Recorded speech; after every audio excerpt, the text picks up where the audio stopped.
500D. Vijaya सिमेन्टको master builder OPC cement, building your future. Vatsalya natural IVF, आधुनिक चिकित्सा, उच्च सफलता दर, अन्तर्राष्ट्रिय स्तरको उपचारद्वारा सन्तान प्राप्ति सम्भव छ। नेपालको अति लोकप्रिय मोटरसाइकल हिरो सुपर स्प्लेन्डर। त्यसैले बारम्बार लाइफ बोय भाइरस फाइटर, यसले भाइरससँग लड्छ र तपाईलाई सुरक्षा गर्छ। संसारकै नम्बर 1 सेलिङ जम्प प्रोटेक्सन सोप ब्रान्ड। नयाँ जमानाको ग्लो एन्ड लभली।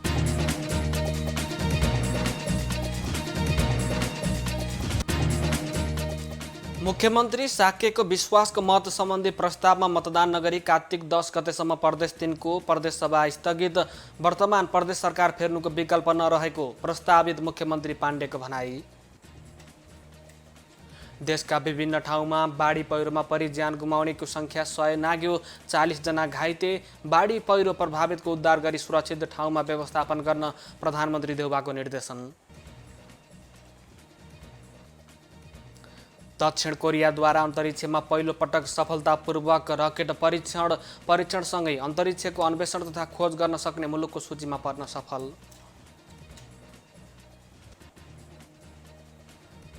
र नेपाल अन्तर्राष्ट्रिय फुटबल महासङ्घ फिफाको वरियतामा 1 स्थान तल झर्यो।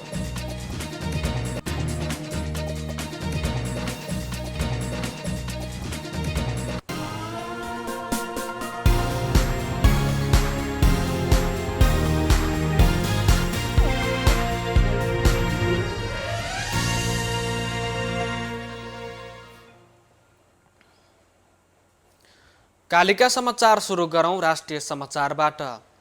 मुख्यमन्त्री अष्टलक्ष्मी साक्यको विश्वासको मत सम्बन्धी प्रस्तावमाथि मतदान नगरी बागमती प्रदेशको प्रदेश सभा बैठक कार्तिक 10 गतेसम्म स्थगित भएको छ। बिहिबारको बैठकमा मुख्यमन्त्री साक्यले राखेको विश्वासको मत सम्बन्धी प्रस्तावमा छलफल सकिएपछि सभामुख शानुकुमार श्रेष्ठले कार्तिक 10 गतेसम्मको लागि बैठक स्थगित गर्नुभएको हो। बैठकमा मुख्यमन्त्री साक्यले आफूलाई विश्वासको मत दिन प्रदेश सभा समक्ष प्रस्ताव गर्नुभएको थियो। तर विपक्षी गठबन्धनमा रहेका नेकपा माओवादी केन्द्र संसदीय दलका नेता शालिग्राम जमर कट्टेल, नेपाली काङ्ग्रेस संसदीय दलका नेता इन्द्रबहादुर बानिया, नेकपा एकीकृत समाजवादी संसदीय दलका नेता राजेन्द्र पाण्डे र जनता समाजवादी पार्टीका सांसद प्रेमबहादुर तामाङले मुख्यमन्त्री साक्यलाई विश्वासको मत दिन नसक्ने बताउनुभयो। यसैबीच नेकपा समाजवादीका उपाध्यक्ष एवं बागमती प्रदेशका प्रस्तावित मुख्यमन्त्री राजेन्द्र पाण्डेले निर्वाचित तानाशाह विरुद्ध बनेको गठबन्धनले संविधान र लोकतन्त्र जोगाउने गरी काम गर्ने बताउनु भएको छ। बागमती प्रदेश सभामा बोल्दै पाण्डेले प्रतिगमनकारी कित्तामा उभिएका कारण वर्तमान प्रदेश सरकार फेर्नुको विकल्प नरहेको बताउनुभयो। मुख्यमन्त्री अष्टलक्ष्मी साक्य आफै प्रतिगमन विरुद्ध लडेको भए पनि अन्तिममा सोही कित्तामा उभिएकोले साथ दिन नसकेको बताउनुभयो। हिजो अष्टलक्ष्मीजीलाई मुख्यमन्त्री प्रस्ताव गरेर डोरमणि विरुद्ध उभ्याउने हामी नै हो। आज उहाँ नै डोरमणिले गरेको कामको फेहरिस्त सुनाएर अष्टलक्ष्मीजीले निवेदन गरे जस्तै लाग्यो, पाण्डेको भनाइ छ। देशका विभिन्न ठाउँमा बाढी पहिरो र डुबानमा परि बिहिबार दिउँसोसम्म 101 जनाको ज्यान गएको छ।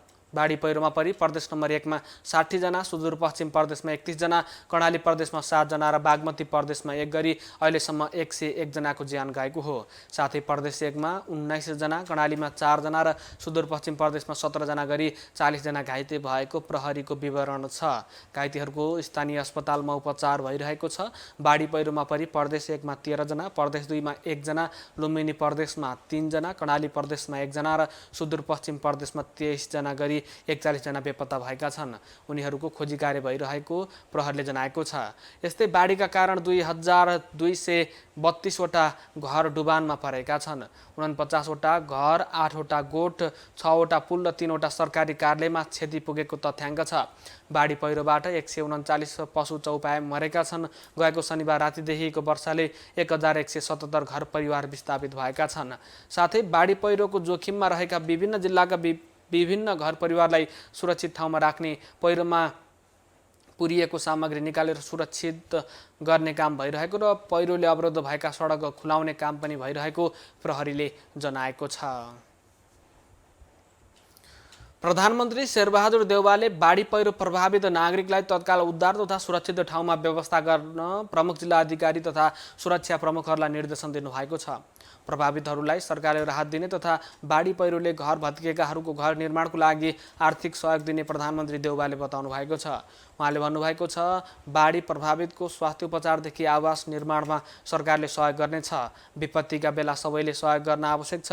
तपाईँहरूले प्रभावितलाई चुस्त दुरुस्त रूपमा सेवा दिनुहोला। आज बिहिबार सुदूरपश्चिम प्रदेशको डोटीको दिपायल पुग्नुभएका प्रधानमन्त्री देउवाले त्यहाँको बाढी प्रभावित क्षेत्रका व्यक्तिहरूको उद्धार र राहतको लागि निर्देशन दिनुभएको छ। देउवाको नेतृत्वमा पुगेको टोलीमा अर्थमन्त्री जनार्दन शर्मा, संस्कृति पर्यटन तथा नागरिक उड्डयन मन्त्री प्रेम आले लगायत हुनुहुन्छ। प्रधानमन्त्री सहितको टोली बाढी प्रभावित सुदूरपश्चिमका 9वटै जिल्लाको निरीक्षणको लागि जाने क्रममा दिपायल पुगेको हो। प्रधानमन्त्री देउवासँगै निरीक्षणमा पुग्नुभएका संस्कृति पर्यटन तथा नागरिक उड्डयन मन्त्री आलेले बाढी पहिरोमा ज्यान गुमाएका घरबहारविहीन भएका नागरिकलाई सरकारी निकायबाट राहतसहित आर्थिक सहयोग प्रदान गर्ने निर्णय भएको बताउनु भएको छ। मन्त्री आलेले बाढी पहिरोले बन्द राजमार्ग तथा ग्रामीण क्षेत्रका सडक सञ्चालनको लागि सम्बन्धित मन्त्रालय मार्फत निर्देशन भइसकेकोले तत्काल काममा खटिन कर्मचारीलाई पनि आग्रह गर्नुभएको छ। डोटीमा मात्रै बाढी पहिरोका कारण अहिलेसम्म 14 जनाको ज्यान गएको र 1 जना बेपत्ता भएको प्रमुख जिल्लाधिकारी शङ्कर बहादुर विष्टले जानकारी दिनुभएको छ। प्रज्य विष्टले डोटीमा बाढी पहिरोमा परि अन्य 13 जना घाइते भएको बताउनु भएको छ। बाढीको क्षतिबारे दिपायलमा जानकारी लिएर प्रधानमन्त्री सहितको टोली बजाङ चैनपुर पुगेको छ। नेकपा माओवादी केन्द्रको स्थायी कमिटी बैठकले 33 वटा केन्द्रीय विभाग गठन गरेको छ। पार्टीको स्थायी कमिटीको बिहिबार बसेको बैठकले पार्टीको 33 वटा केन्द्रीय विभाग गठन गरेको हो। बैठकपछि सञ्चारकर्मीसँग बोल्दै पार्टीका प्रवक्ता कृष्ण बहादुर महराले विभाग गठन र डिलाराम आचार्यको संयोजकत्वमा 175 सदस्यीय सम्पर्क समिति गठन गरेको बताउनुभयो। उहाँले बैठकले 35 सदस्य रहने गरी विभाग गठन गरेको जानकारी पनि दिनुभएको छ। त्यस्तै विभाग बाहेक रामचन्द्र झाको नेतृत्वमा नीति तथा अनुसन्धान प्रतिष्ठान बनाउने निर्णय गरिएको छ। प्रवक्ता महराका अनुसार पार्टी स्कुल विभागको संयोजकमा गिरिराजमणि पोखरेल र इन्चार्जमा पार्टी अध्यक्ष पुष्पकमल दाहाल रहनु भएको छ। उहाँले विपद व्यवस्थापन विभाग गठन गर्न बाँकी रहेको र त्यसको संयोजकमा सुरेश सुवेदी रहने बताउनु भएको छ। अर्थ तथा योजना विभागको प्रमुखमा वर्षमान पुन, उद्योग विभागमा वामदेव छेत्री, उपभोक्ता हित तथा आपूर्ति विभागमा मातृका यादव, कृषि तथा भूमि सुधार विभागमा हरिबोल गजुरेल, कोष तथा आर्थिक व्यवस्थापन विभागमा टोप प्रसाद उपाध्याय, खानेपानी तथा सरसफाई विभागमा बिना मगर हुनुहुन्छ। त्यस्तै जलस्रोत सिँचाइ तथा ऊर्जा विभागमा लीलामणि पोखरेल, निर्वाचन विभागमा खिमलाल देवकोटा, कानुन न्याय तथा मानवाधिकार विभागमा मुक्तिनारायण प्रधान, पर्यटन प्रबन्धन तथा नागरिक उड्डयन विभागमा झक्कु प्रसाद सुवेदी, प्रचार प्रसार प्रकाशन विभागमा कृष्ण बहादुर महरा रहनु भएको छ। यस्तै प्रादेशिक मामिला विभागमा परशुराम तामाङ, पुस्तकालय तथा अभिलेख विभागमा नारायण प्रसाद शर्मा, भौतिक पूर्वाधार तथा यातायात व्यवस्था विभागमा हरि अधिकारी, युवा तथा खेलकुद विभागमा गणेश मानपुन, राजकीय मामिला तथा सुशासन विभागमा रेखा शर्मा, राष्ट्रिय सुरक्षा विभागमा कृष्ण बहादुर महरा रहनु भएको छ। साथै वन तथा वातावरण विभागमा शक्ति बहादुर बस्नेत, विज्ञान तथा प्रविधि विभागमा गणेश शाह, विदेश मामिला विभागमा नारायण काजी श्रेष्ठ, शिक्षा तथा मानव स्रोत विभागमा माया प्रसाद शर्मा, श्रम तथा रोजगार विभागमा रामेश्वर राय यादव, संगठन विभागमा जनार्दन शर्मा, सौर्य संसदीय विभागमा देव गुरुङ, समाज कल्याण विभागमा सत्या पहाडी रहनु भएको छ। त्यस्तै सरकारी तथा गरिबी निवारण विभागमा धर्मदत्त देवकोटा, शहरी विकास विभागमा देवेन्द्र पौडेल, सामान्य प्रशासन विभागमा टेक बहादुर बस्नेत, साहित्य तथा संस्कृति विभागमा गोपाल ठाकुर, स्थानीय तह विभागमा उर्मिला अर्याल, स्वास्थ्य तथा जनसङ्ख्या विभागमा कल्पना धमलाको संयोजकत्वमा विभाग गठन गरिएको प्रवक्ता महराले बताउनु भएको छ। प्रवक्ता महराले पार्टी सदस्यको काम 50% सकिएको बताउँदै अबको 1 हप्तामा पार्टी सदस्यताको काम पुरा हुने बताउनु भएको छ। उहाँले राष्ट्रिय महाधिवेशनमा 5 देखि 6 लाखसम्म नयाँ पार्टी सदस्य बनाउने लक्ष्य राखेको पनि बताउनु भएको छ। नेपाली काङ्ग्रेसका वरिष्ठ नेता रामचन्द्र पौडेलले काङ्ग्रेस सुधारको बाटोमा अगाडि बढेको बताउनु भएको छ। नेपाली काङ्ग्रेस भिमाद नगर समितिले बिहिबार आयोजना गरेको शुभकामना आदान प्रदान कार्यक्रममा उहाँले काङ्ग्रेस सुधारको बाटोमा अगाडि बढ्न खोजेको आभास हुन थालेको बताउनु भएको छ। काङ्ग्रेसको 14औं महाधिवेशन अन्तर्गत देशभरमा अभियानमा चलिरहेको छ। वरिष्ठ नेता पौडेलले भन्नुभएको छ, काङ्ग्रेसमा लहर आएको छ, यसले नेपालमा लोकतन्त्रको भविष्य सुनिश्चित छ भन्ने आभास हुन थालेको छ। उहाँले तल्लो तहबाटै काङ्ग्रेसमा आकर्षण बढेको उल्लेख गर्दै काङ्ग्रेसलाई सुधार र सिद्धान्तको बाटोमा अगाडि बढाउने सङ्कल्प देखा परेको पनि दावी गर्नुभएको छ। सुदूरपश्चिमदेखि पूर्वसम्म, हिमालदेखि तराईसम्म काङ्ग्रेसमा नयाँ जागरण देखा परेको छ। यसले निश्चय नै नेपालको राजनीति, लोकतान्त्रिक मान्यता र परिवर्तनलाई संस्थागत गर्न सहयोग पुग्छ, पौडेलको भनाइ छ। पछिल्लो 24 घण्टामा 545 जनामा कोरोना भाइरसको संक्रमण पुष्टि भएको छ। PCR एन्टिजन गरी 8549 जनाको नमुना परीक्षण गर्दा 545 जनामा संक्रमण पुष्टि भएको स्वास्थ्य तथा जनसङ्ख्या मन्त्रालयले जनाएको छ। 24 घण्टामा परीक्षण भएका नमुनामध्ये 6.37% संक्रमण पुष्टि भएको हो। आज थपिएका सहित नेपालमा PCR विधिबाट गरिएको परीक्षणमा 8,07,522 जना र एन्टिजन विधिबाट गरिएको परीक्षणमा 93,771 जनामा संक्रमण पुष्टि भएको छ। यस्तै पछिल्लो 24 घण्टामा 726 जना निको भएसँगै कोरोना संक्रमण मुक्त हुनेको संख्या 7,84,881 पुगेको छ। यही अवधिमा 8 जनाले कोरोना भाइरसको संक्रमणका कारण ज्यान गुमाएका छन्। यो सहित कोरोनाका कारण ज्यान गुमाउनेको संख्या 11,326 पुगेको छ।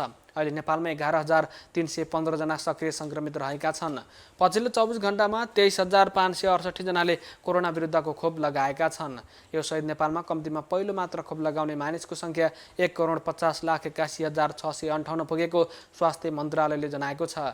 उनीहरूमध्ये 65,463 जनाले पूर्ण मात्रा र 85,81,195 जनाले पहिलो मात्रा खोप लगाएका छन्। एकता, शान्ति र संस्कारको संवाहक कालिका एचडीमा प्रसारित कालिका समाचारमा पालो भएको छ विज्ञापनको, तर त्यसभन्दा अगाडि प्रमुख समाचारका शीर्षकहरू। कालिका समाचारको साथमा स्टिल FE500 FE500D विजया सिमेन्टको master builder OPC cement, building your future. Vatsalya natural IVF आधुनिक चिकित्सा, उच्च सफलता दर, अन्तर्राष्ट्रिय स्तरको उपचारद्वारा सन्तान प्राप्ति सम्भव छ। नेपालको अति लोकप्रिय मोटरसाइकल हिरो सुपर स्प्लेन्डर। त्यसैले बारम्बार लाइफ बोय भाइरस फाइटर, यसले भाइरससँग लड्छ र तपाईलाई सुरक्षा गर्छ। संसारकै नम्बर 1 सेलिङ जम्प प्रोटेक्सन सोप ब्रान्ड। नयाँ जमानाको ग्लो एन्ड लभली।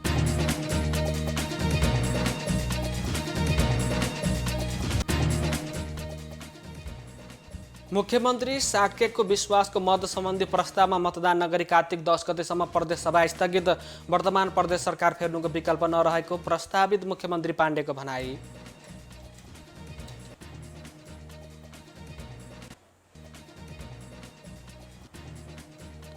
देशका विभिन्न ठाउँमा बाढी पहिरोमा परि ज्यान गुमाउनेको संख्या 100 नाग्यो। 40 जना घाइते। बाढी पहिरो प्रभावितको उद्धार गरी सुरक्षित ठाउँमा व्यवस्थापन गर्न प्रधानमन्त्री देउबाको निर्देशन। दक्षिण कोरियाद्वारा अन्तरिक्षमा पहिलो पटक सफलतापूर्वक रकेट परीक्षणसँगै अन्तरिक्षको अन्वेषण तथा खोज गर्न सक्ने मुलुकको सूचीमा पर्न सफल।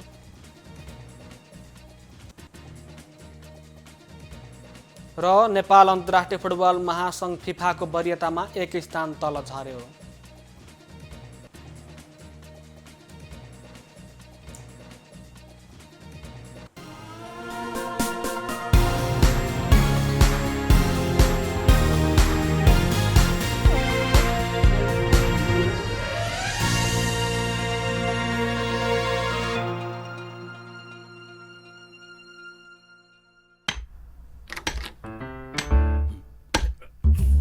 रङुडेको भित्तामा के टाँसेराको?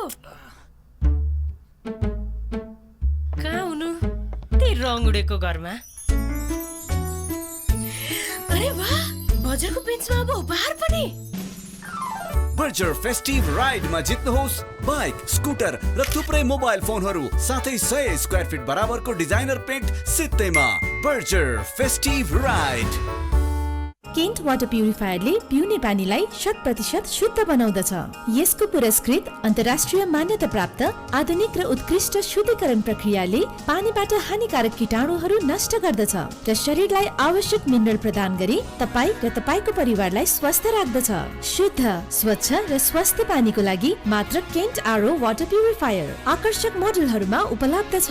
2078 को दशैं तिहार तथा छठको पावन अवसरमा हरेक केन्ट आरओ वाटर प्युरिफायरको खरिदमा पाउनुहोस् सिटी चपर सित्तैमा। आधिकारिक विक्रेता चौधरी ग्रुप।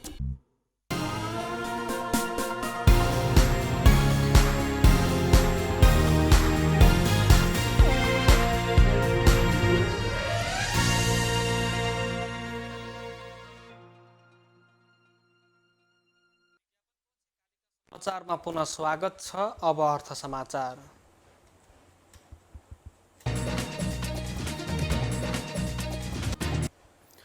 नेपालमा आफ्नो स्कुटर समूहमा आफ्नो उपस्थिति तथा नेपाली ग्राहकहरूको लागि नवीनतम प्रविधि उपलब्ध गराउने प्रतिबद्धता बमोजिम विश्वकै सबैभन्दा ठुलो मोटरसाइकल तथा स्कुटर उत्पादक कम्पनी हिरो मोटोकर्प लिमिटेडले नयाँ माएस्ट्रो एज 110 सार्वजनिक गरेको छ।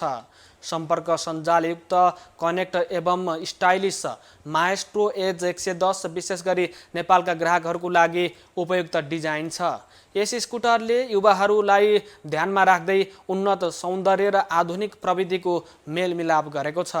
नयाँ माएस्ट्रो एज 110 मा यस वर्गकै पहिलो first in segment LED projector headlight, पूर्ण डिजिटल स्पोडोमिटर, आइडल स्टार्ट स्टप प्रणाली, i3s र ब्लुटुथ कनेक्टिभिटी, कल अलर्ट र टर्न बाई टर्न नेभिगेसन सहित नयाँ शार्पर डिजाइन छ। माएस्ट्रो एज रु 2,15,000 र 15,000 को आकर्षक मूल्यमा देशभर उपलब्ध हुनेछ। हिरो मोटोकर्पका ग्लोबल बिजनेस प्रमुख सञ्जय भानले सार्वजनिकरणका अवसरमा भन्नुभएको छ, ग्राहकलाई केन्द्रबिन्दुमा राखेर नेपालमा हाम्रा ग्राहकहरूलाई नवीनतम प्रविधि र डिजाइन सहितको बढी सान्दर्भिक उत्पादनहरू उपलब्ध गराउन प्रतिबद्ध छौँ। नयाँ माएस्ट्रो एज 110 ले देशका युवाहरूलाई उत्कृष्ट अनुभव प्रदान गर्ने हाम्रो प्रतिज्ञासँग मेल खान्छ। हामी नेपालमा अझ बढी रोमाञ्चक उत्पादनहरू भित्राइरहनेछौँ र यहाँ ग्राहकहरूलाई हिरो मोटर कपको विश्वस्तरीय उत्पादन तथा सेवाहरू उपलब्ध गराइरहनेछौँ। नेपालमा हिरो मोटर कपको एकमात्र वितरक नेपाल जनरल मार्केटिङ एनजिएम रहेको छ र यस कम्पनीले 75 डिलरहरू, 87 सर्भिस सेन्टर र 90 स्पेयर पार्ट आउटलेटहरू सहित देशभरका 90 वटा नेटवर्क मार्फत आफ्ना ग्राहकहरूलाई सेवा प्रदान गर्दै आएको छ। नेपालमा हिरो मोटर कपको बिक्री दायरामा HF deluxe, Splendor plus, super Splendor, Glamour, Hunk 150R, Xtreme 160R, X plus 200, X plus 200T motorcycle र Pleasure plus, Platinum, Maestro Edge र डेस्टिनी 150 स्कुटर रहेका छन्। कालिका समाचारमा अब अन्तर्राष्ट्रिय समाचार। दक्षिण कोरियाले पहिलोपटक स्वदेशमा निर्मित रकेटको सफलतापूर्वक परीक्षण गरेको छ। दक्षिण कोरियाले बिहिबार सफलतापूर्वक स्वदेशमा निर्मित रकेट परीक्षण गरेको हो। सो परीक्षणसँगै दक्षिण कोरिया अन्तरिक्षको अन्वेषण तथा खोज गर्न सक्ने मुलुकको सूचीमा पर्न सफल भएको छ। टेलिभिजन मार्फत सार्वजनिक भएका तस्बिरमा कोरियन सेटेलाइट लन्च भेहिकल 2 नामक रकेट गोहेङ स्थित प्रक्षेपण केन्द्रबाट आगोको ज्वाला निकाल्दै माथि उडेको देखिएको थियो। अनौपचारिक रूपमा नोरी अर्थात् विश्व पनि भनिने सो रकेट स्थानीय समयअनुसार दिउँसो 4 बजे प्रक्षेपण गरिएको दक्षिण कोरियाका राष्ट्रपति मुन जाई इनले बताउनु भएको छ। डमी सेटेलाइट सहितको नोरीलाई राजधानी सियोलबाट 500 किलोमिटर दक्षिण स्थित नारो स्पेस सेन्टरबाट सफलतापूर्वक प्रक्षेपण गरिएको थियो। स्वदेशमा निर्मित रकेटको तौल 200 टन र लम्बाइ 47.2 मिटर रहेको अन्तर्राष्ट्रिय सञ्चार माध्यमले जनाएका छन्। कुल 6 इन्जिन रहेको सो रकेटले पृथ्वीबाट 800 किलोमिटर माथिसम्म उडेर 1.5 टन बराबरको पेलोड अन्तरिक्ष कक्षमा पुर्याउन सक्छ। 10 वर्षको अवधिमा 1 अर्ब 60 करोड अमेरिकी डलर लागतसहित सो रकेट निर्माण गरिएको हो। एसियामा चीन, भारत र जापान सहितका अति थोरै मुलुकले मात्रै अत्याधुनिक अन्तरिक्ष कार्यक्रम सञ्चालन गर्दै आएका छन्। बिहीबारको परीक्षणपछि सो सूचीमा दक्षिण कोरिया समेत थपिएको छ। कालिका समाचारमा अब खेल समाचार।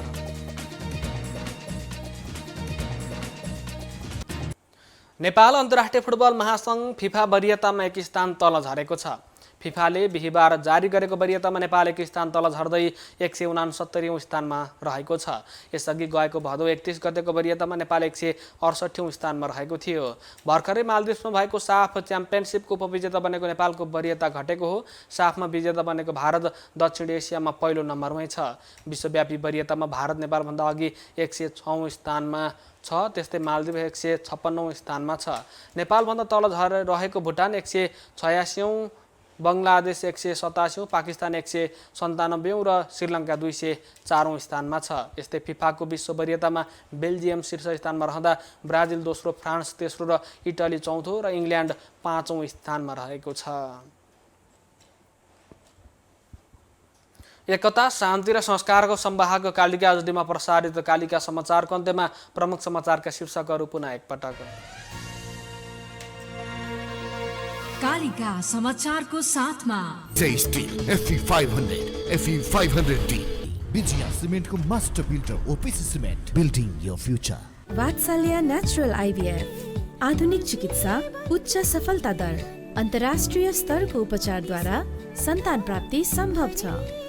नेपालको अति लोकप्रिय मोटरसाइकल हिरो सुपर स्प्लेन्डर। त्यसैले बारम्बार लाइफ बोय भाइरस फाइटर। यसले भाइरससँग लड्छ र तपाईलाई सुरक्षा गर्छ। संसारकै नम्बर 1 सेलिङ जम्प प्रोटेक्सन सोप ब्रान्ड। नयाँ जमानाको ग्लो एन्ड लभली।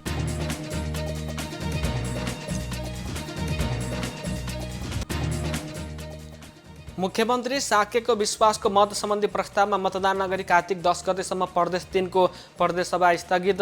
वर्तमान प्रदेश सरकार फेर्नुको विकल्प नरहेको प्रस्तावित मुख्यमन्त्री पाण्डेको भनाई। देशका विभिन्न ठाउँमा बाढी पहिरोमा परिज्यान गुमाउनेको संख्या 100 नाग्यो। 40 जना घाइते। बाढी पहिरो प्रभावितको उद्धार गरी सुरक्षित ठाउँमा व्यवस्थापन गर्न प्रधानमन्त्री देउबाको निर्देशन। दक्षिण कोरियाद्वारा अन्तरिक्षमा पहिलो पटक सफलतापूर्वक रकेट परीक्षण। परीक्षणसँगै अन्तरिक्षको अन्वेषण तथा खोज गर्न सक्ने मुलुकको सूचीमा पर्न सफल।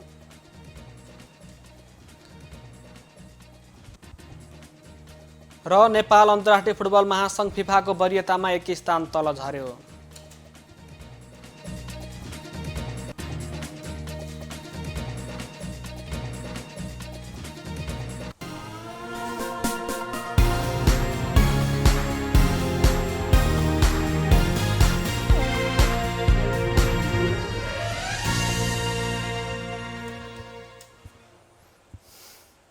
एकता, शान्ति र संस्कारको संवाहक कालिका एचडीमा प्रसारित कालिका समाचार अहिलेको लागि यति नै। हेर्दै गर्नुहोला कालिका एचडी। म सुनिल पराजुली बिदा हुन्छु। नमस्कार।